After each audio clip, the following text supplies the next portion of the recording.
பகவானே சரணம்.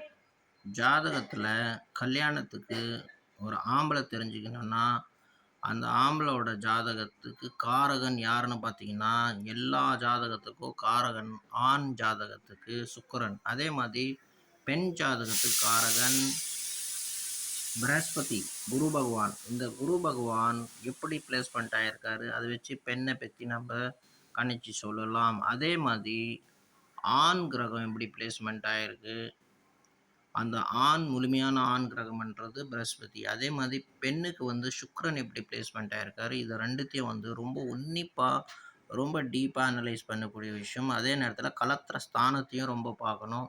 இந்த கலத்திர ஸ்தானத்த வச்சு ஜாதகன அவனோட பார்ட்னர் எப்படி இருப்பான்? கோடீஸ்வரனா இருப்பானா? நல்ல நடத்த உள்ளவனா இருப்பானா? நல்லா தாட்ஸ் உள்ளவனா இருப்பானா?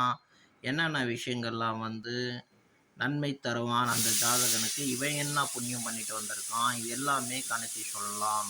ஃப்ரெண்ட்ஸ், நாங்களும் பார்க்குறோம். உங்கள் கல்யாணத்தில் எதனா தொல்லை இருந்தால் ஜாதகம் இல்லாதவர்கள் கைரேகை வச்சு பார்க்கலாம். அனைத்து விஷயமே நாங்களே சொல்லி விடுவோம். நீங்கள் எதுவும் சொல்ல வேண்டிய அவசியம் இல்லை. பக்குவமாக எப்படி உங்களுக்கு புரிய வைக்கணும். பகவானே சரணம்.